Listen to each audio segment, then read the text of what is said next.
and LANPUD.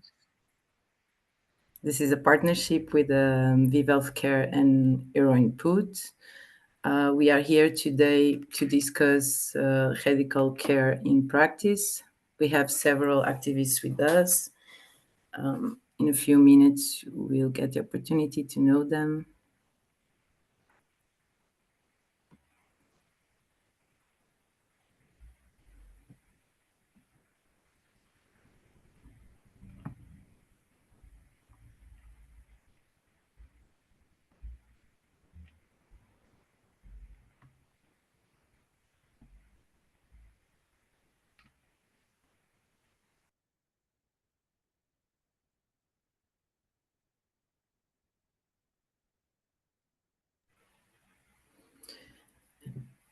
And yes, once again, welcome everyone. I think we can be starting by now, and I will introduce myself in first place. My name is Joana Canedo. I'm part of the executive committee of the European Network of People Use Drugs. I'm also part of a collective of women using drugs or doing sex work based in Lisbon called Manas. And it's a pleasure to be here today moderating this webinar that will follow more pathways toward conversation around and towards radical care in practice. I will ask our guests to start introducing themselves and also to, in a few words, say what is radical care for you.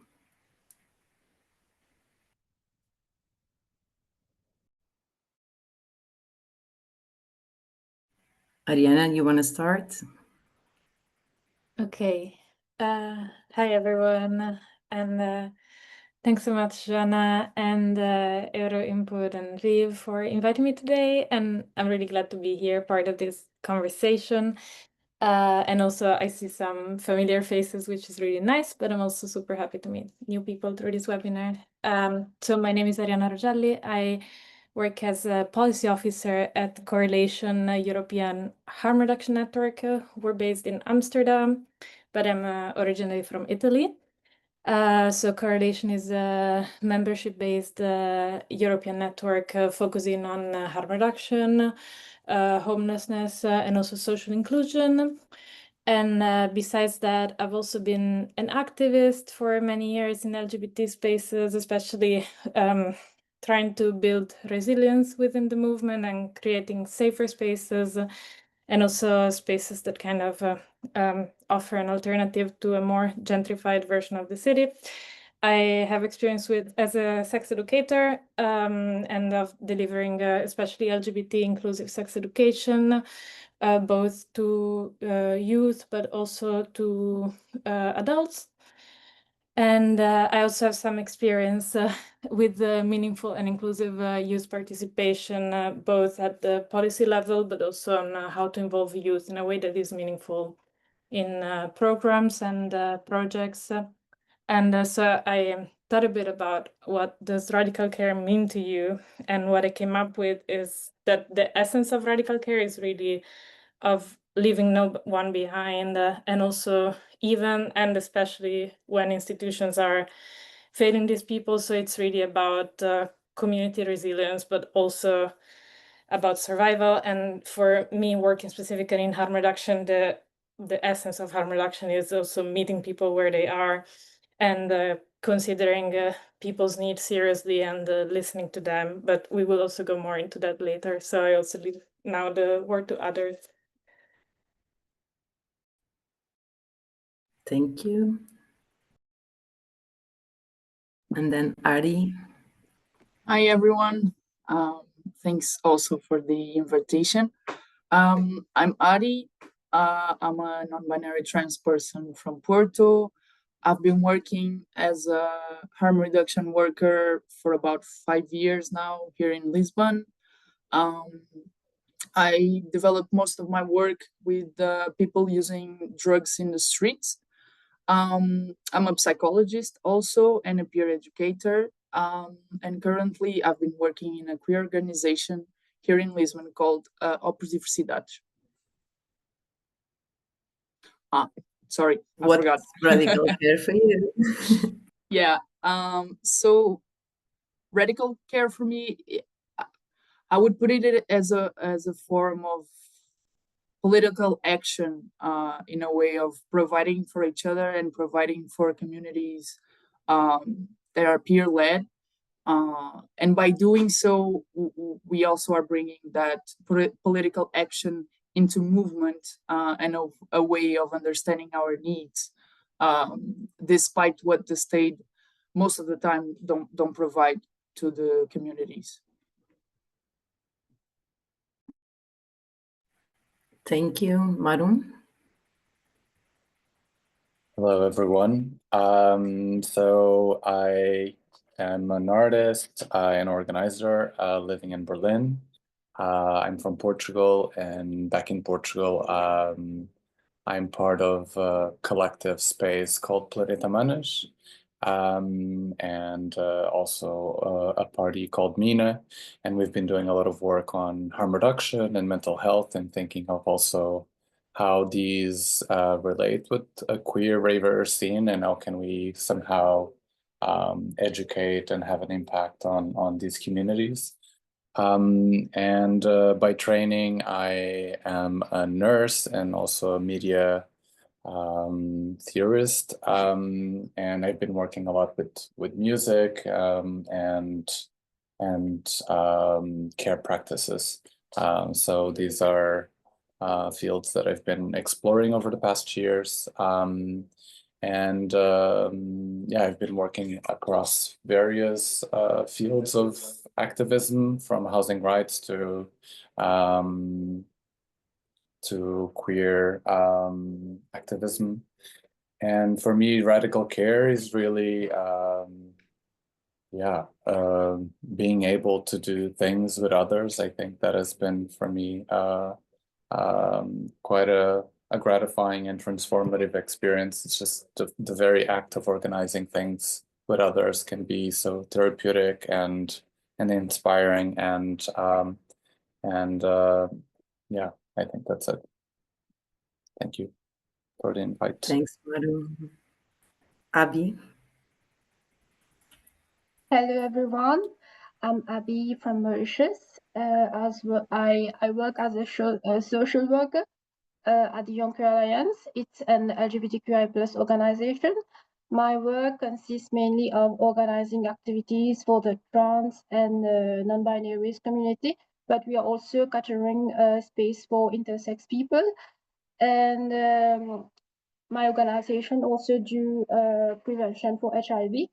And I'm also we have also a close relationship with the organization that work with people living with HIV and people who takes drugs. And radical care for me is working together to have a more positive impact in the society, especially for the vulnerable community.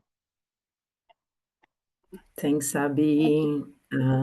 Jess comes next. Hi, everyone. My name is Jess. I'm from Guatemala. And first, I want to thank everyone for being here and all the people working on the back end to make this happen. Thank you, Joanna, for the invite, and to all the Euro Input Network. So I live in Guatemala. I am a decolonial and anti-prohibitionist feminist in the Global South. I'm part of the Latin American network of people who use drugs, and I also collaborate in other smaller collective of women and non-binary people who uses drugs in Latin America. And I'm a person who uses drugs. I'm also a mother, and so I don't work specifically in harm reduction because the context of harm reduction in Guatemala and in Central America is quite complicated. Perhaps it's a little bit different. It's not as easy for us to do harm reduction practices without getting criminalized. So harm reduction might look different for us. And I think that's why speaking about radical care is so important. I also want to say that English is not my first language, so I'm sorry if something sounds weird or if it doesn't make sense. And for me, radical care is an ethic of life. I see it as a political project with a common horizon. And for me, that horizon is to preserve life in all its forms.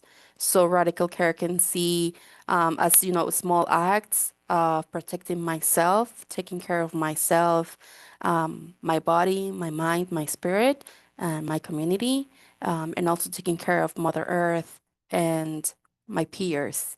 In the end, it needs to have a clear horizon, a political one, which for me is just the preservation of life in all its diverse ways. So I guess that's it. Thank you. Thank you, Jess. And João? Hello, everyone. Thank you for the invitation. I'm quite it's quite good to be here in these conversations. So I've worked for GART, which is a group of activists in treatments. I started working with them in 2020 in a safe consumption room with Joanna, and I've passed through other services, and now I'm doing again work in a safe consumption room called In Moradia, which is in the middle of a using neighborhood. And so we've been pretty much in the center of using area. I'm also a drag queen, and I do nightlife performances and production, and I quite link these two things a little bit whenever I have the opportunity. And radical care for me is, I don't know, I think the biggest aspect for me is the complete abolition of a hierarchy and being completely in the same level, if we can say level, as the people that we work for and our peers and our communities and our services, being absolutely centered on them and not in the bigger policies or the bigger view of things. So for me, it's very personal, and it's very for me, especially that I work in the consumption rooms. For me, it's an easy one to kind of work with in the care, that in the sense that I can provide services that other people might not be able to provide. So I can link persons to nursing, to social services, to psychiatrists, to psychologists. So my role is really to understand where people fit and what they need in the exact moment where they are, and how can I carry on completing this journey with them, and giving them my hand to carry on helping, pretty much. Thank you, João. So I think we have heard here for the beginning a lot on several principles. Let's say leave no one behind. That radical care is also political action, putting our practices into movement. That is an ethic of life, of looking at people, and as Jess said, Mother Earth as a whole.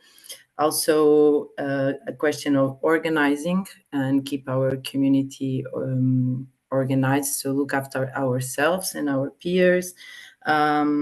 We have heard about the positive impact that have our daily actions, and also and especially when institutions fail to the people. This moves me to the following question I have to you. I think we have already start discussing a bit the intersecting systems.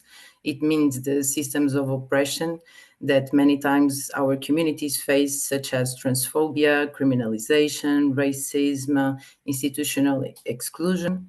And my question now is how our practices and how radical care in practice can actually overcome these institutional systemic oppressions that our communities face, especially, and as Abby said, most vulnerable communities.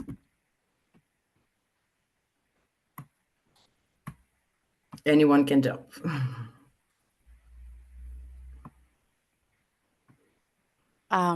Okay, I can start.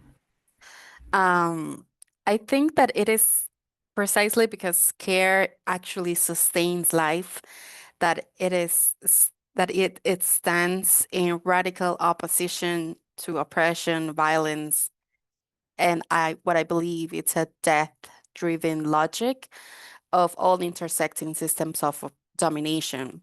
I think that radical care is just radical humanity. When we engage radical care in a committed and conscious way, I think it makes it very clear for us that the pursuit of life cannot really coexist with racism, transphobia, patriarchy, extractivism, colonialism, or capitalism. I do believe that turning our sight over to some epistemologies from the global south can really teach us the way. And for me, Mother Earth shows us the way.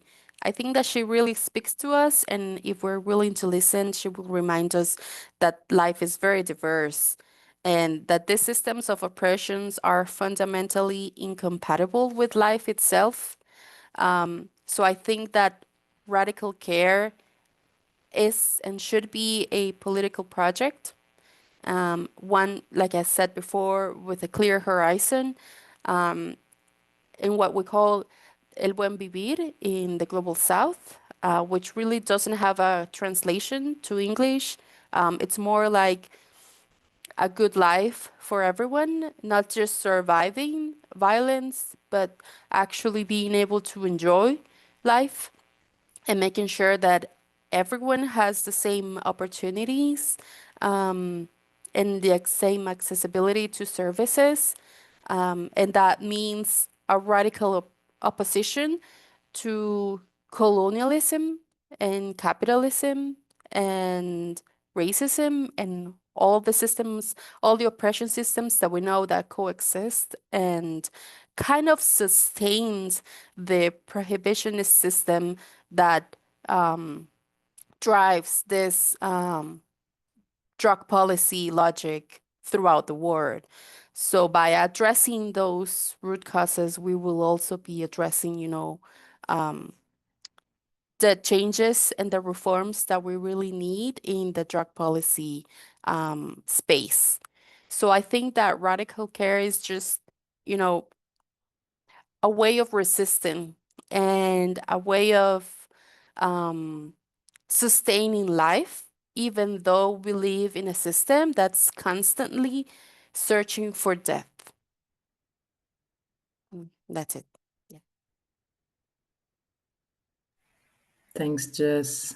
I guess the operations of the systems, as you said, are complex. And here I'm also rethinking or recalling how our autonomy and identity of our communities can face by itself the oppression. And I don't know if anyone wants to introduce any other comments or ideas. Yeah. Or did somebody else want to speak? Go, Ariana. Okay. Yeah, so I also something that I thought about regarding this topic is while I think while criminalization impacts negatively all people who use substances, there is a difference in how criminalization impacts you based on the intersections that you find yourself at in terms of positionality. So I think in this sense, creating radical care that is really also responsive and aware of these also systemic injustices and systemic conditions that marginalize some people more than others. I think in this sense, the first step is to really recognize how criminalization can affect communities differently. So first of all, to understand it. And also, I would say that it's really important to keep listening to communities, because really, in the end, also communities that experience also a certain type of marginalization are the experts on what their needs are. So I think also something that is super important is to really recognize also that knowledge as the community has as knowledge, because that's very often doesn't happen. And also when it comes more to building services, I think it's super important to build services that are actually tailored to people's needs, that are actually safer for the people that you want to access these services. And also, as a last thing, I think also harm reduction is often perceived as a set of like specific drug-related interventions. So, for example, needle and syringe exchange services or drug consumption rooms, drug checking, but actually like when we talk about harm reduction, and especially when we talk about broad spectrum harm reduction, we talk about much, much more, because actually the needs of people to survive, and as Jess was saying, to have a good life in a system that is the system that we have, are much broader. So, for example, something that is super important is to support people also through housing support, to also offer sexual reproductive healthcare services, to include the mental health into your harm reduction, or also services to help people finding employment. So I think also that's something super important to also move harm reduction just beyond just the notion of the most usually known services, but to include really a broader spectrum. And that's actually the way that I think can actually support people better in the system. Yes, I think we all agree over here. Anyone wants to have any idea? Can I just compliment some? I don't know. I looked at Radical, and the first image I got, it was more about the roots and the thing that comes from the ground, and in a certain way, it meant for me that. There's an opportunity for us to build an ethics that comes in first place before existence itself. I mean, if you define a radical ethic of caring for the other and of being responsible for the other one's well-being, this is what will build me in the relationship, and so and with other people also. So. Thing that could come from the ground and could be as simple as I have to protect the other, not making him the same, radical care. not making him Sorry, the Graziella, same as can you myself. just turn off? Rui, sorry for interrupting. Yeah, no, Graziella, can you just turn off the mic? Thank you. Yeah, not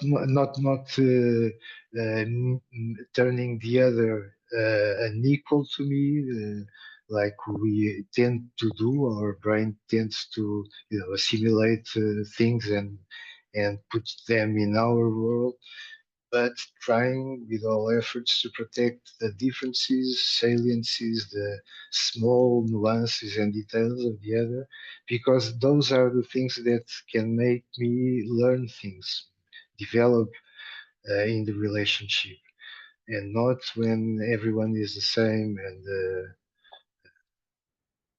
well, just this, sorry, yeah. I think you touched some points that are important, that are connected to the living experience that some speakers have as well spoken on, and the patrimonial, let's say, and on the diversity that each one of us represents, and the belonging to a community. I think Ari wanted to add something. Yeah. I've been thinking a lot about how can we work with each other, because we do belong in a lot of different communities, and the needs and the ways that the oppression work around those specific communities are different. And for me, like radical care and is also understanding how can different communities work together towards that liberation that we want, that we, as Jess was saying, like that way of living, not just surviving, but living in our fullest potential as human beings. And I think it's important to point like movement solidarity and understand how we can understand the conflict and the violence between communities, but also create space for reparation and create space for healing as well, you know.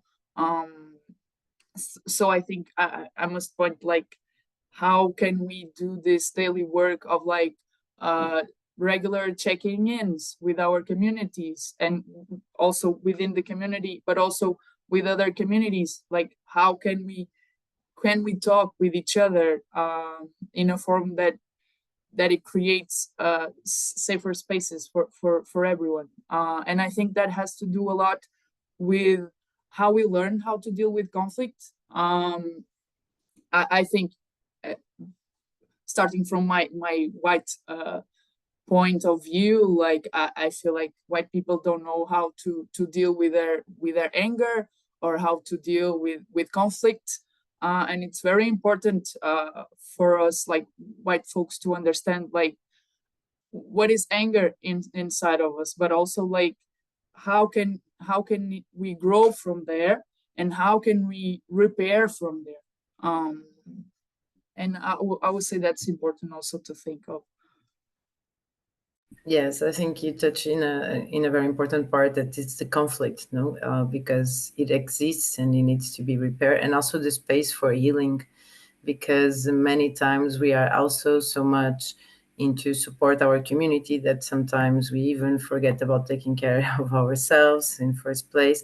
Secondly, sometimes the system of oppressions also drains our energy a lot. So having this space for rebuild based on let's say healing and an holistic view, and also to touch the communities, as you were saying, because sometimes even if the realities can be similar when we talk about oppressions, and that goes for the criminalization affecting people who use drugs, that goes for the general oppressions that we see, like regarding patriarchy, regarding transphobia. So we see that we all face oppressions, but then to really recognize where we stand at and how can we communicate in between our communities and make it stronger, the approaches and the care we have already in practice. That takes me maybe to this question: what can we improve in the practices we have in terms of conflict? Because also, I guess some people touch here in the hierarchical path. Sometimes is not the best one to bring the knowledge of the peers up front, no? So because the hierarchy makes us very much integrated in a top-down system instead of in a bottom-up grassroots initiatives at first place. Anyone has any comments on this? Well, I feel that peer is our savior, our hope for a model of democratic learning among peers. I have the theory that we'll in fact learn among peers, and so it's more like make it official that when we are outside school and talking, we are learning lots of things, and lots of times in the formal educational system we are not learning anything that is really useful. And so turn science from a third person perspective, always looking at an object, and I'm so neutral and impartial, and make it a first person experience, make science and make knowledge also a first person experience, and recognize that knowledge that is unique. You know, each person has its own DNA, its own background, and will find its own way of working in harm reductions, in pure work, in pure led projects. So how can we have these spaces sufficiently democratic for the peer to develop this full potential, um, so that he doesn't is scared and is not always talking about himself and his experience. So how can we provide also for communities to be beneficial for themselves and for the others, and not Yes, and I think many times we also need to mind our gap. And actually, when we build up communities, we have faced a lot of also sometimes even internal oppressions. Organizations that work with, for instance, cisgender people and then trans people, and I think this is an issue that should be raised over here, because sometimes we squat the space even without even noticing that we should actually encourage or give some positive discrimination, let's say, to more vulnerable people, and totally for those that didn't have the spaces since always, and for historical reasons that were already should be mentioned. prioritized. Yeah, I agree. Yeah, I Kind would of, like to listen a bit, for instance, Marum or Abby, on the work you do and regarding the work you do. How have you overcome these hierarchical pathways, because they exist, even if you set, let's say, a care corner in a rave, not all organizers are in according with that, or for instance for Habi, to actually support the trans community in a country that is still very oppressive and conservator for trans and non-binary people.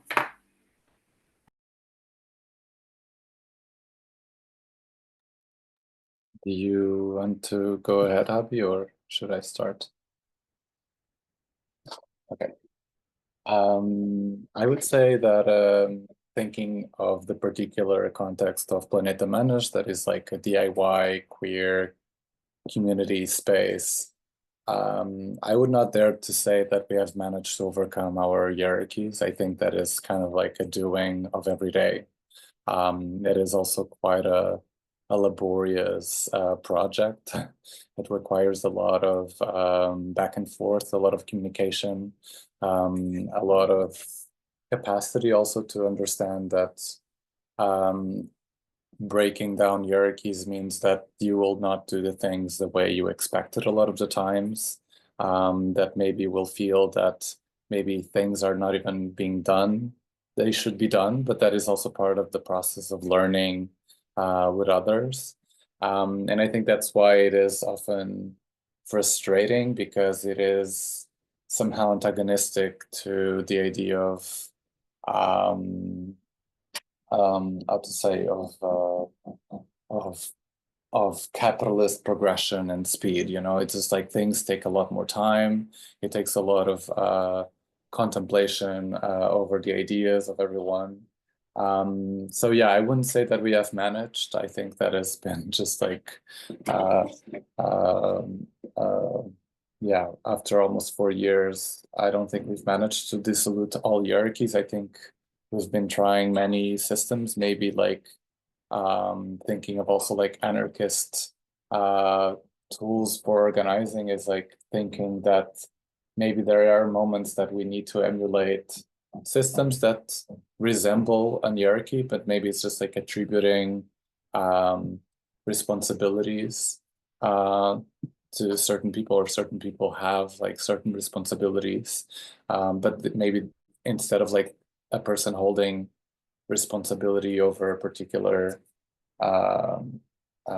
department or practice, that these can be rotational, that there can be like systems of feedback, of reconciliation with new ideas that might, you know, like change within the group.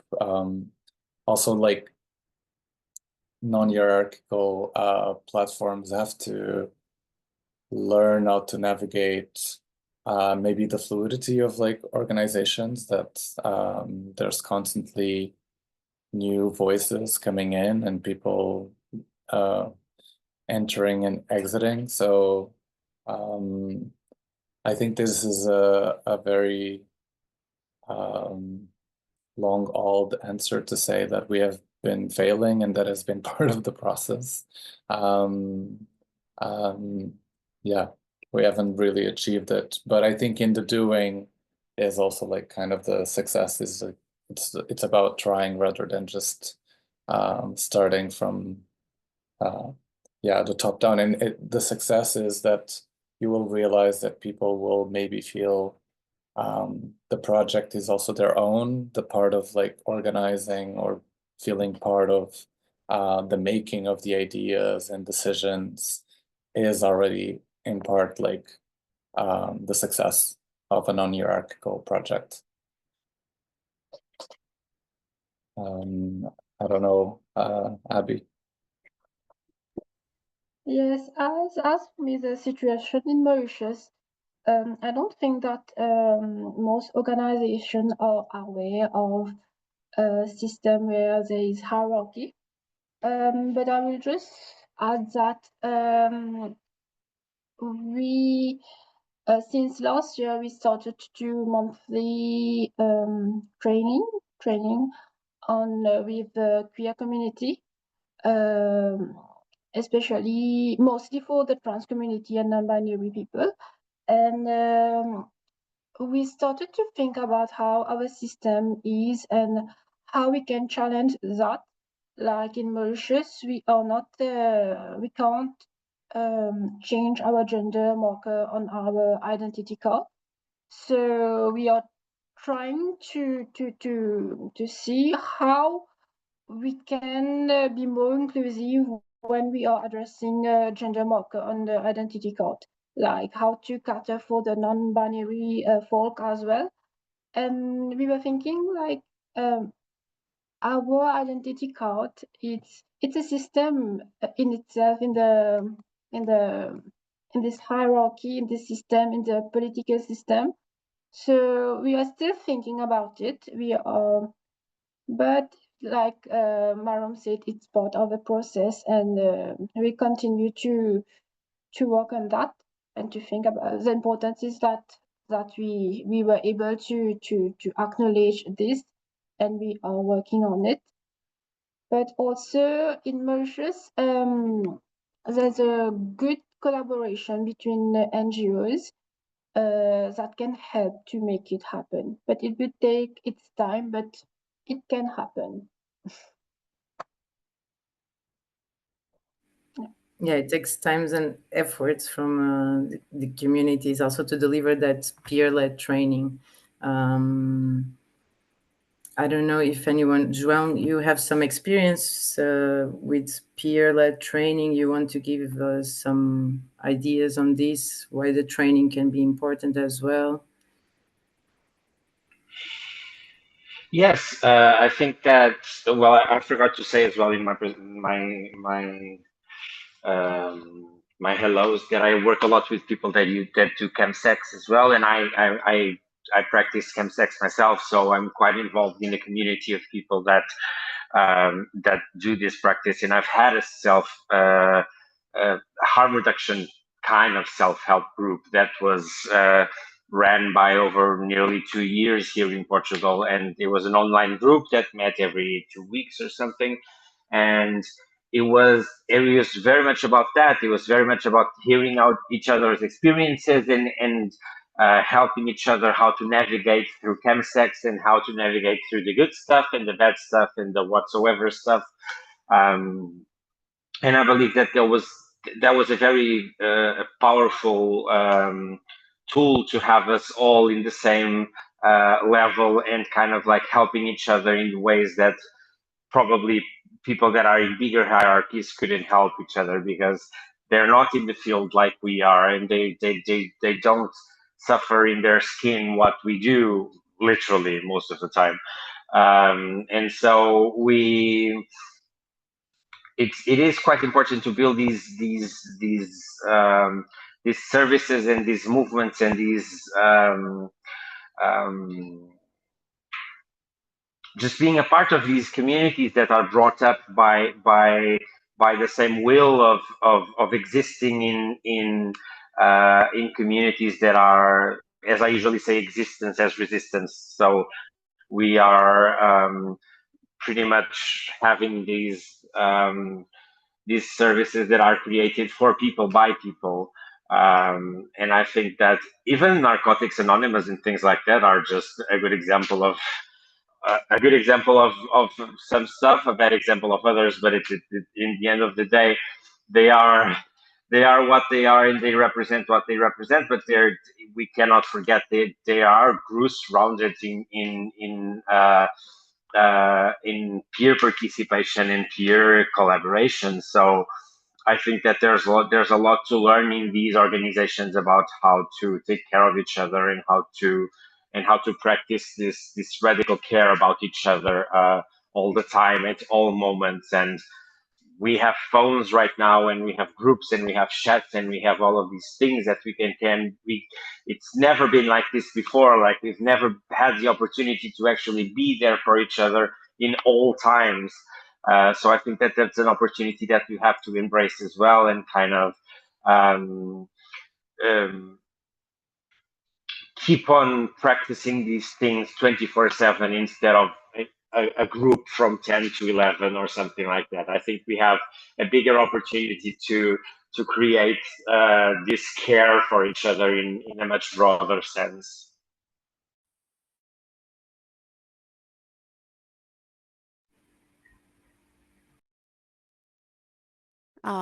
Jess? Thank you. So I think this is a very crucial point of the conversation. When I was thinking about how can we make sure that peer-led care does not reproduce these hierarchies, and you mentioned on your question saviorism and burnout. The first thing that came to my mind was we need to turn our side to the global south. And I don't mean a geographical south, but a political, identity-based, and practical one. Because I think that our activism spaces cannot continue to be complicit with the very systems that we claim to resist. And I think that the decolonization of knowledge, of our ways of being, and the way that we think of power must also include the decolonization of our political activism. Because it is essential that we avoid reproducing capitalistic logics, because we know that burnout comes from a logic that prioritizes production over care, and that continues to treat the body as a machine that can and should be controlled and exploited for capital gain. And also, there's a lot of spaces where we tend to elevate ego of other people throughout this rigid, vertical, and unquestionable hierarchies. And that causes power to continue to be, concentrated in certain people, even though we are moving ourselves between these activism spaces. And we have been led to believe that this is the way that politics work and this is like normal. But I believe that community logic exists and it's part of our human history. Consensus is real and is functional within community-based practices. Horizontal organizing is not only possible, but it is already happening in a lot of political spaces. I think that it is, like Joa was mentioning, it's a very personal commitment, a day-to-day commitment to speak up and break up the colonial and racist pact that we have been, tend to believe that's normal. Question our leaders and our representatives. And also, I think that we must recognize, I think this is a very crucial point that I wanted to bring up. We must recognize that trauma is part of our lives. It cannot be treated as a taboo. Those of us that embody identities at the margins of the hegemonic systems carry life stories marked by violence and exclusion. And bringing those stories into light in spaces that are safe is part of healing, because I think Ari mentioned that healing is political too. It's a political act, and it is an act of radical care. I have seen in my experience a lot of organizations that tend to reproduce this very vertical hierarchies. And I think we are really missing, perhaps in some ways, a very political commitment to decolonialize ourselves. And I do believe that there are a lot of knowledge in other parts of the world that will bring light into how we can do that. The idea of what we consider as care, what we consider as harm reduction, cannot be reduced to a single act.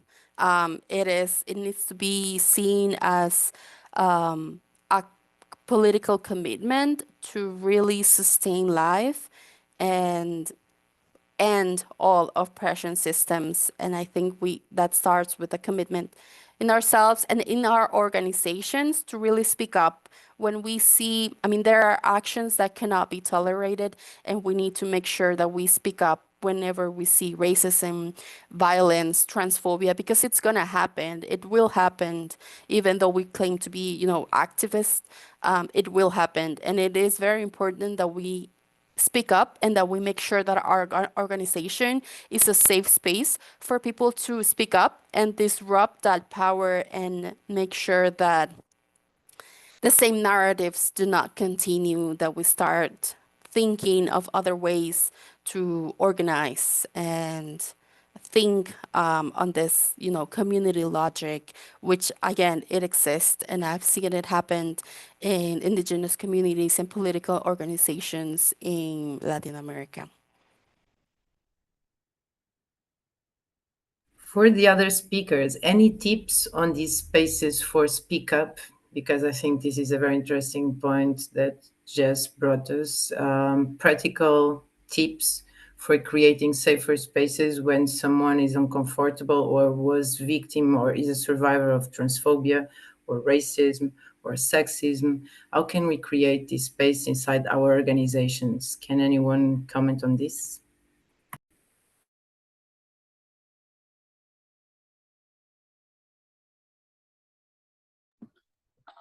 Joanna, wait, sorry. Okay. Go ahead, Abby. You go, Abby. It's okay. Okay, Ari. Yes, I was saying before it become an organization thing. It can be start through volunteering, like you do it by yourself. What can you bring to the table before?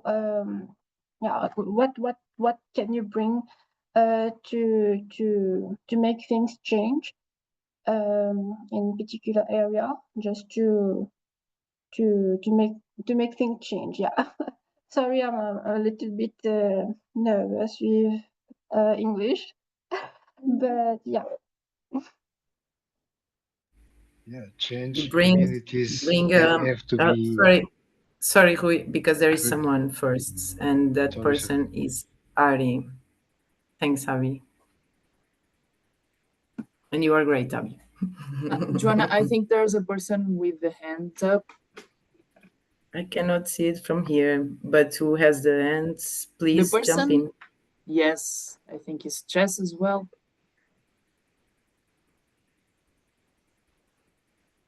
It's Sabrina.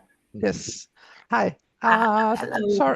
Sorry for apologies first for being late. Today has been meeting after meeting after meeting, so I'm like jumping from Zoom to Zoom. I want to introduce myself. I'm Sabrina Sanchez. I'm the executive director of ESWA, that's the European Sex Worker Rights Alliance. That is the network of sex worker rights organizations. We are around 114 organizations. 70 of them are sex worker led. So like the 50% of more of the staff, board, etc., are sex workers or former sex workers.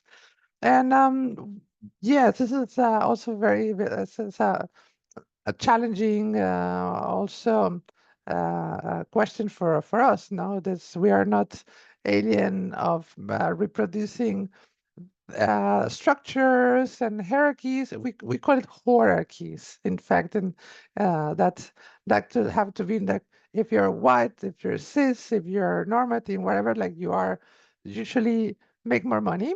And when you're not that kind of thing, then your income starts to going below, and even unfortunately, there are still because the structure is so hard to dismantle for some people in general that it's almost unconscious not to continue. So maybe kind of responding on the question is first of all to acknowledge those situations, and I think that have to be in order to create a safer space, like a better space for everybody to feel included. We have to acknowledge, that that the special needs exist, that the special needs need sometimes some more time, some more space, certain configuration of or the physical space or the way that we adapt our methods to a certain group of people to really take care of one another, that we have a space for for expression, of course always in a careful manner, I think. And it's not as the position may say, that you cannot say anything now, like, well, you cannot insult and discriminate the other one. That's the what we are asking basically. But simply I think that many times, and the rhythm of the life, and sometimes when you're in the NGO world is tricky. It's tricky because we are having these conversations, we talk about this sometimes, but when we need to report, and we have to report to mostly with the donors, the people that has the money, the media, the means, and you realize that sometimes not so subtle. You are operating under the same scheme again. Even if we try to dismantle, that is kind of going back again. No, so I think that there has to be to really acknowledge that when we are going to that structure again and trying to analyze without also without creating a culture of of like a blame culture, like this is another thing that we are accused now, that we are always blaming and canceling. It's like, no, it's like simply like you have to learn. The thing is, you have to give some space when you have certain layers of privilege, and that may feel that you are losing things, but in reality you are expanding the space for more people to be included in it. And yeah, maybe can be uncomfortable, maybe annoying for maybe the more able people, but or more normative people. But if we want to break the cycle, we have to start to also break in this small, not so small, um, uh, let's say behavioral situations that we all live in. I don't know if it makes a little bit of sense. I think for sure. Sabrina, thanks for joining us. I think there is Ariana to comment as well. Yeah, so I really want to echo a little bit what Sabrina and what Marum were saying, of like this emphasis on learning. And I think through my experience of community organizing, like what I've seen, something that is really, really important is like being open to being told that you're wrong or that you should be doing something differently. I think this is super central at like getting better at doing things. And also, yeah, it is common that also when you create a space where you put a lot of effort, especially like if you're volunteering into something, like you also feel in some way that this project is yours. And I think it's also important to be able to also leave it to other people to make it what they want it to be. And only, I think only in that way your work can really reach also different communities that can become a safe space for communities that are not your own. And then more about the topic of peer involvement, I think something that happens a lot of times, this can be like within harm reduction, but also it happens also with youth participation, that like sometimes there is tokenism that like, okay, yes, we want to involve a peer, but it's more like a checkbox activity of like, okay, we have now had some sort of feedback consultation and that is enough, but it's actually not enough.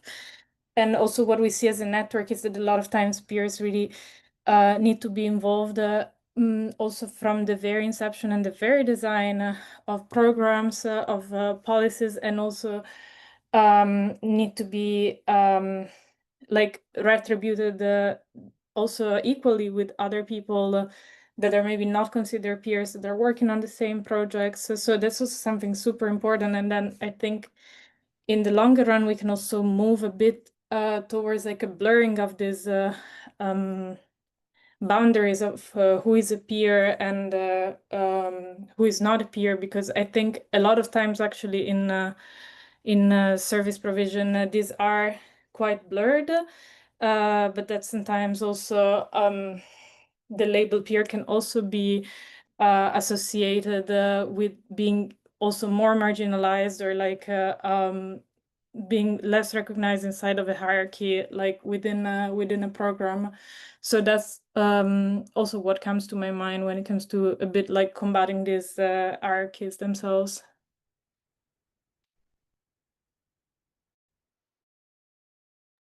Thanks, Ariana. I think here it maybe moves us to our last question, let's say. There is more directed to if you could create a public policy or a service based on radical care, how it would look like. Any ideas, just desirable futures for our communities, having in mind the things we have discussed with the radical care in practice.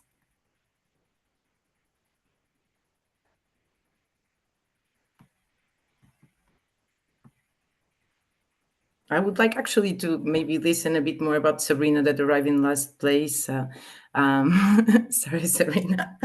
Just to, I think here people, we have had many comments from many communities, but actually we were lacking the sex workers communities. So I think in terms of systemic oppressions that the community of sex workers face, worldwide, and then having the intersection of other oppressions as well. I think it's important a bit to discuss how can we create safer spaces also for the community of sex workers. So if you could design a public policy in this sense, what would you recommend to us? The criminalization of sex work to start with. that's just the beginning and the bare starting point, because I just want to clarify a little bit about yes, we call it sex worker community, but in real, like, we are like more like a trade union, because we do this work because we are already belong to some marginalized identities, so marginalized communities. We are sex workers because we are trans women, and even that we have uh, college degree sometimes, and certain formal education, and it's we are discriminated, and then we have to migrate. So it's like layers of intersectionality. So I wouldn't say the sex worker community as something homogeneous, but just like the people belonging to marginalized communities that do sex work to start with.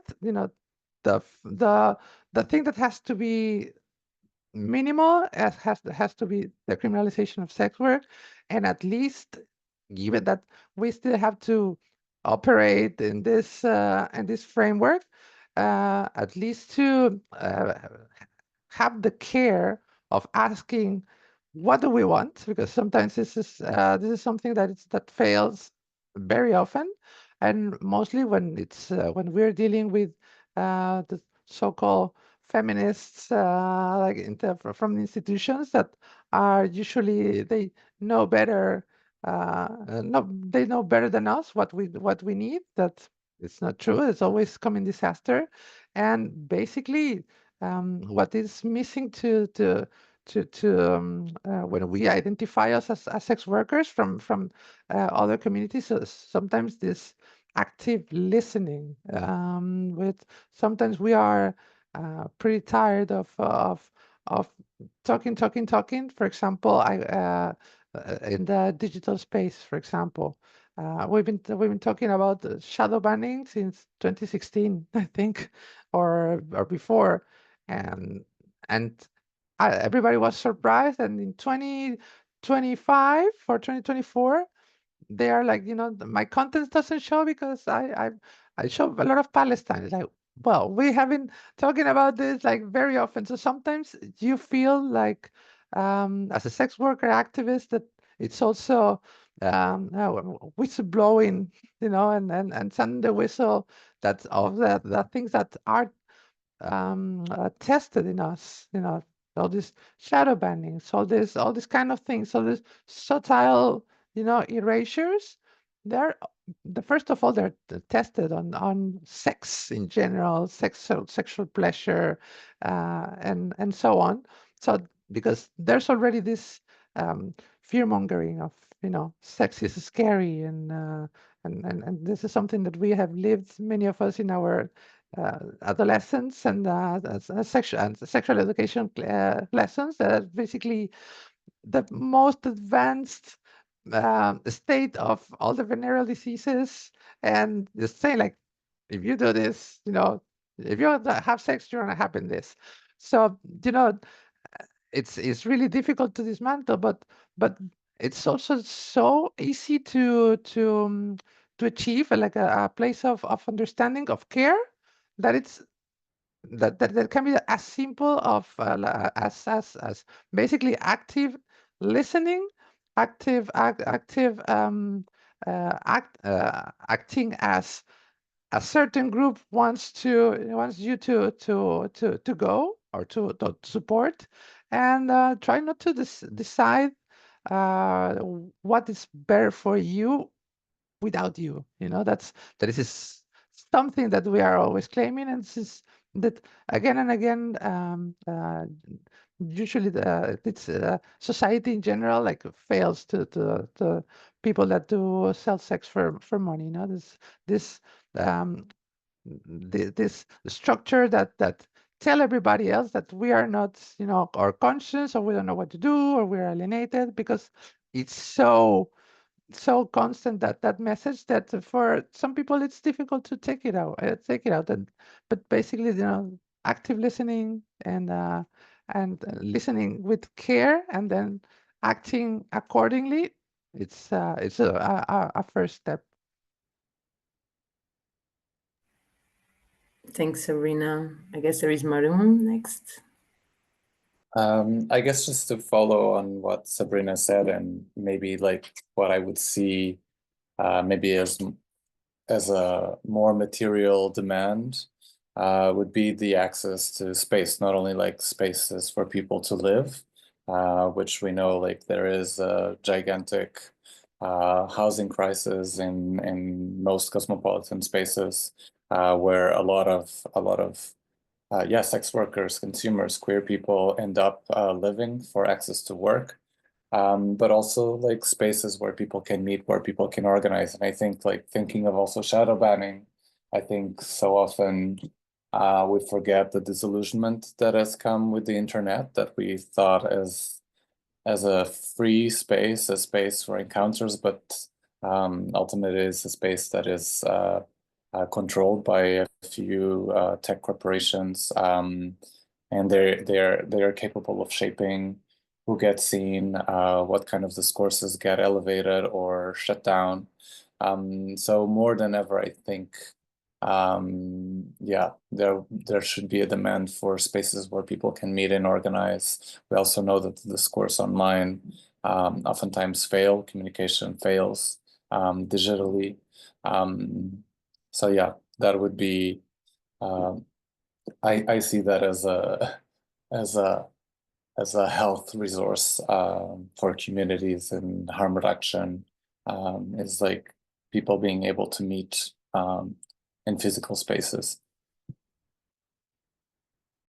I think that's also very important for the principle leave no one behind, because there is the online spaces, but there is also people that have no access to the online spaces. So it gives a clue for that actually embody these public policies on care could be also about safer places on sites.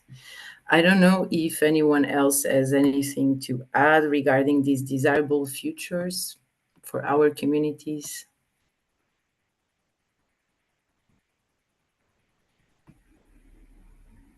Or anyone from the audience has any comments, any question, they are most than welcome. You can just unmute yourself and just throw out the questions.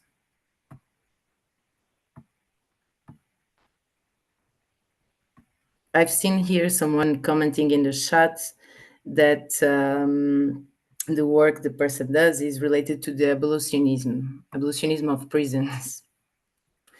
Because I think it's very important also to say, because we face also a lot of threats regarding the abolitionists that comes from feminists that don't realize how the negative impact it has on, for instance, the sex worker community. So the abolitionism of prisons that comes also with the defund of the police movement, because we didn't talk here, but another institutional violence that affects trans communities, sex workers, people use drugs, is a police violence. And I would like to ask you, Jess, if you want to share some of your vision on it. Thank you. Yes, I think that what you mentioned right now is very important, because first, thinking about a public policy that is effective to people who use drugs, the most important part is the decriminalization of drug use, as well as the decriminalization of sex work. I think that's like a pragmatic view of what is urgent. And then on a long-term view, and it may sound, utopian, but I do believe that our main struggle must be the complete dismantling and reimagining of the capitalist and Western system. Because, like I was saying, the buen vivir that we refer to in the Global South as a radical care political project, it has a clear horizon, which is the abolition of the racial and capitalist order that currently sustains civilization and, the Western world. I believe that there is no other path, and we must not lose sight of that horizon. The intersectional lens that we have seen here and here from all the participants, I think it's very easy to recognize that patriarchy, colonialism, capitalism, racism are deeply connected within the roots of prohibition. So these systems are not just connected to prohibition, but prohibition depends on them to survive. So I do believe that, reimagining the world it must be a political horizon for everyone. And then we have, this pragmatic views of what we need right away. But there must be a clear horizon, like a long-term horizon, which is the completely dismantleization. I don't know if that's a word, of the capitalist system.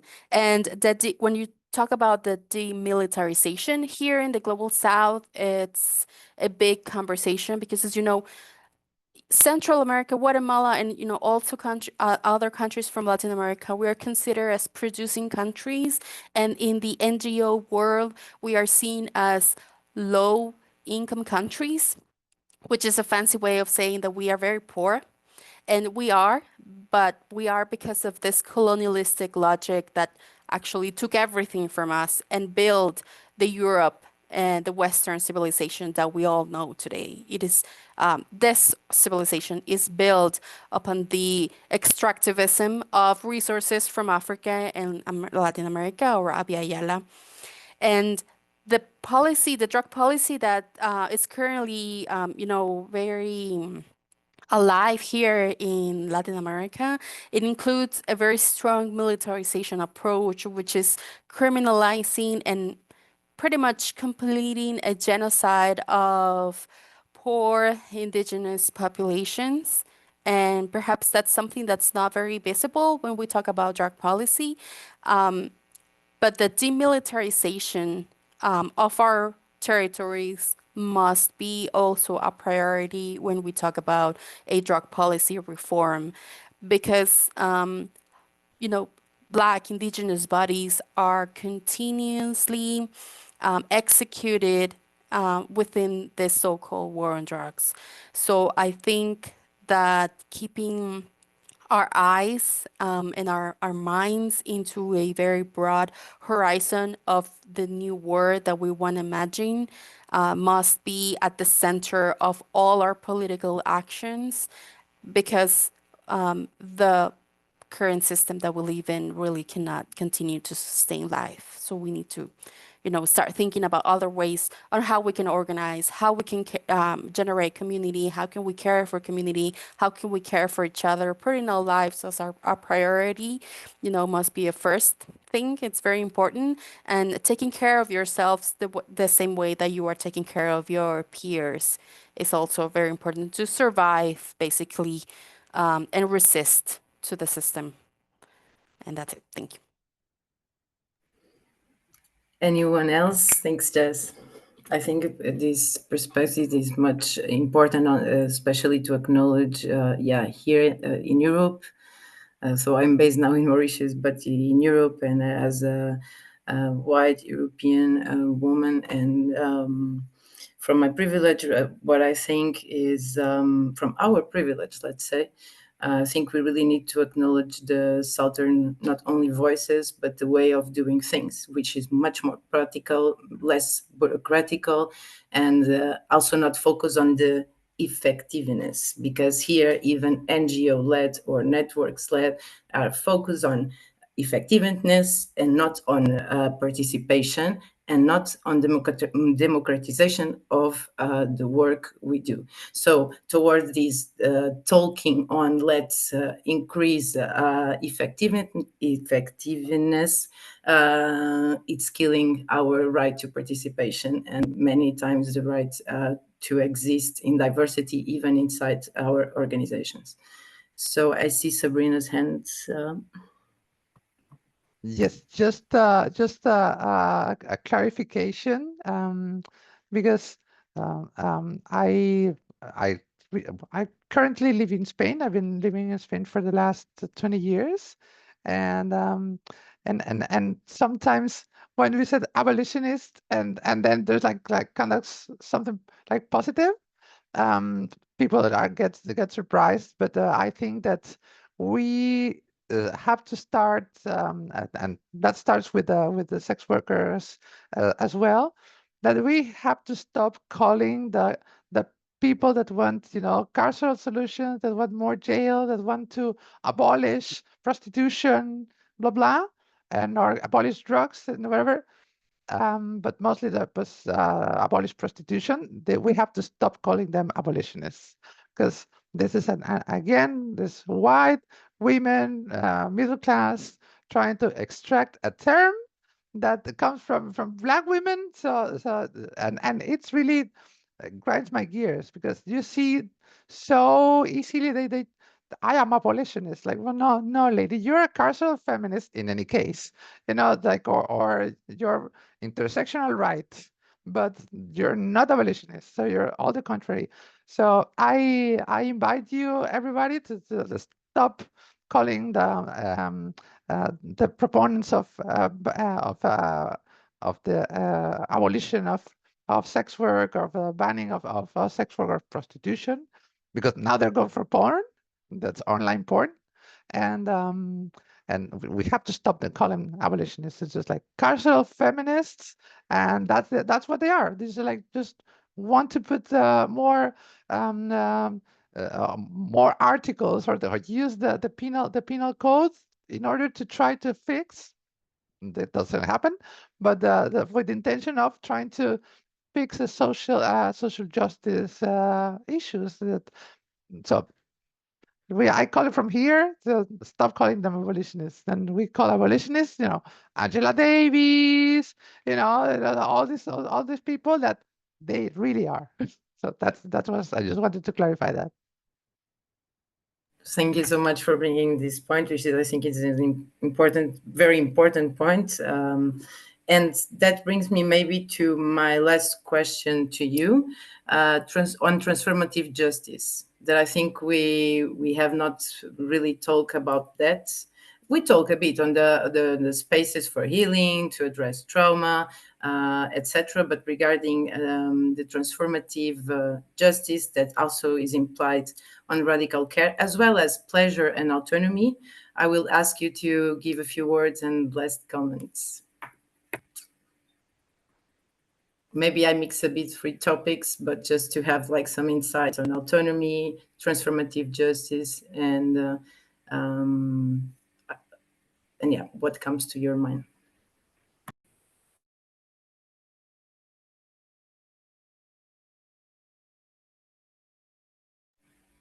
Adi, João, I don't know if you want to say something on this. Yeah. In terms of transformative justice, I think it makes sense for us to understand how these punitive systems are not working, especially because if we look at people that are incarcerated, most of the people, they are from the marginalized communities, and we understand how the concept of crime itself, or even harm itself, is very biased.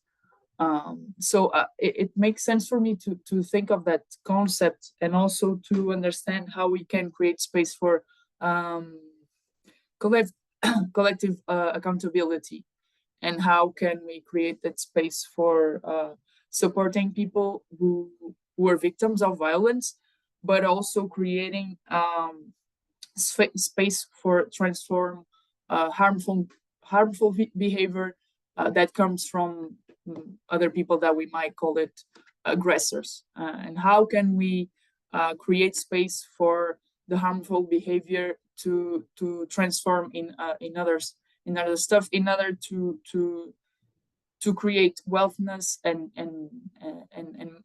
mental wealthness within the communities, and understand how we can work together and look to our aggressions and our violent behavior sometimes in a way that we can create safer spaces to everyone.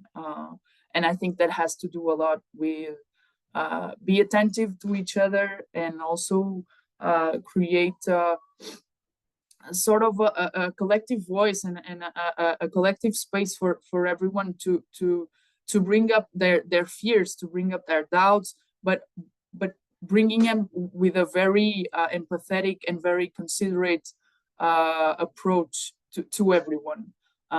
So I think it's very delicate to how can we put this in practice, this concept of transformative justice, but we can do it, and I think has to start with creating space for collective voice and collective hearing as well.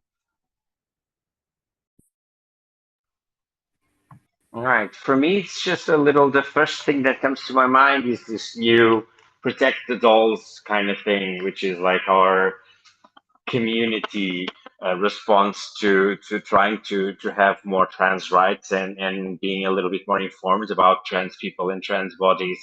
I believe that we do need to have accountability for our actions and for our thoughts and for the way that we engage with the world and we engage with people. It's just how not to be just performative and now just not just to be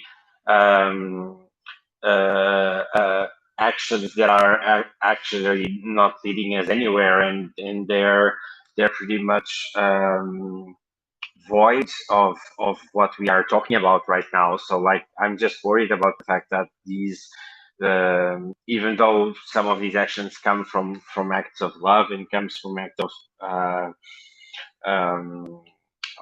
of consciousness, how are we actually reaching people and how are we actually changing people's lives in a community instead of just being a marketing tool? I think that's pretty much what comes to my mind in this field of action, really. Thanks, Ron. Wise saying.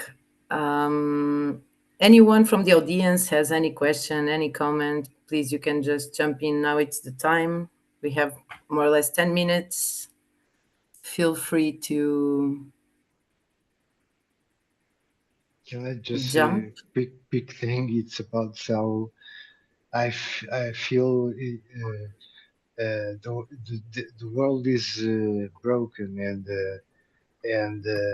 but we evolved in the West to the individuation and to the individual, and so from a collective thing, a societal thing, things end up now being much on the shoulders of each of us, pretty isolated in its own language, its own expressions, and so what I've been hearing about these safe spaces where people can be sharing and learning among each other and kind of also protecting one another, because it's super intensive realities we live on, emotionally drowning, and and if there's no kind of safe spaces where we kind of integrate and see what are we learning with this, what how have we reached the people that we wanted to reach, have we let the materials, the syringes, just with the professionals, have we gone to the places where the drug users are? And if yes, what kind of connections can we develop with them?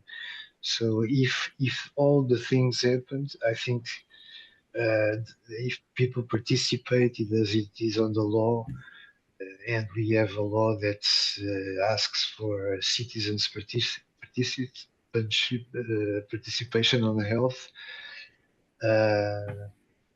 So I think we have a lot of things well written and well said, like in Sevilla Declaration, communities should be not only at the table, but they should lead transformation and changing.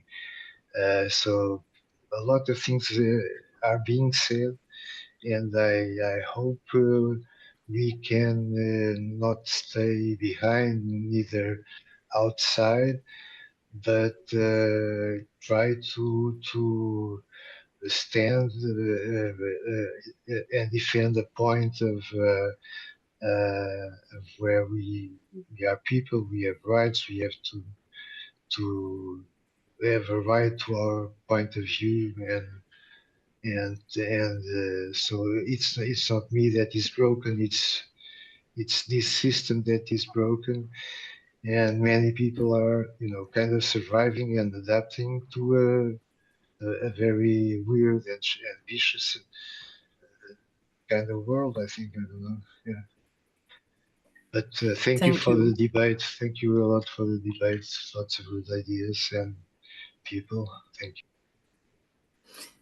I wanted to highlight Sabrina's comment on give cash to the dolls, because actually none of us talk about stipends. None of us talk about actually redistributing the possible funds of well-being throughout our community. I guess in Canada, there is this sensibilization already done throughout all the organizations. Here in Europe, we replicate a bit this model of trying to empower our communities also through the economical power, because that's it. If we are talking about most vulnerable communities, we should also address the lack of economical power and how to transform this.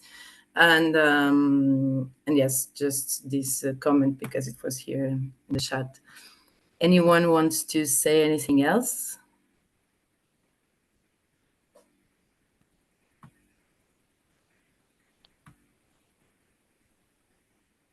I guess just thank you, Joanna, and the Euro Input Network, and to everyone that made this space possible. It's good that we continue to share different knowledge and perspectives based on our different territories. And in the end, I think we all have that common goal, right? Which is to live and to live well, which we all deserve. And so thank you, everyone, and free Palestine.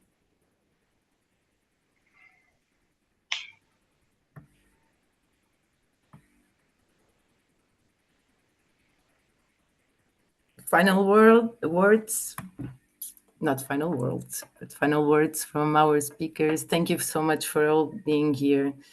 I think from a diverse background, we can get some good ideas for the future. More pleasures and less harms reductions. Or the positive learning to engage in pleasures and use life without a destructive approach. Yeah. Thank you.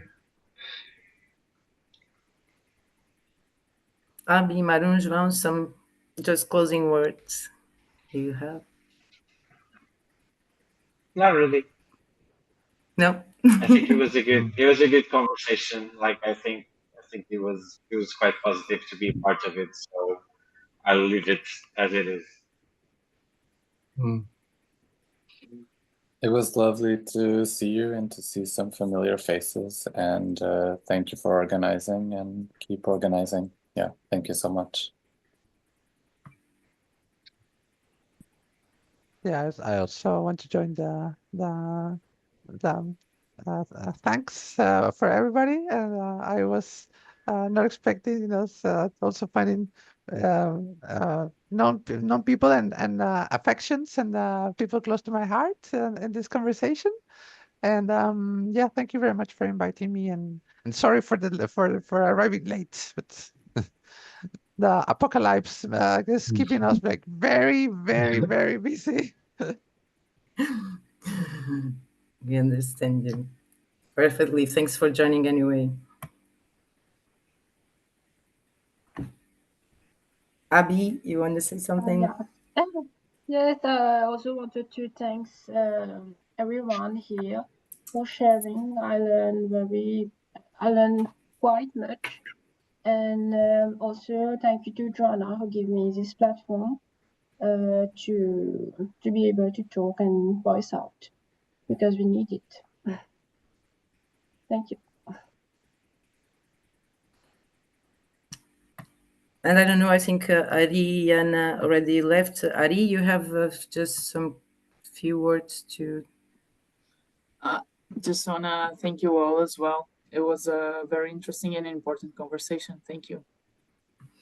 And guys, I'm sorry for this awful moderation, but it was the first time we tried to do a format, no presentations one. And I guess let's try to make this more a podcast audible format. And I think we'll get some good ideas from all the people participating today here. I thank you very much on behalf of your input. This was possible due to a VIF partnership with your input that is focused on gender diversity, trans inclusivity, harm reduction in general.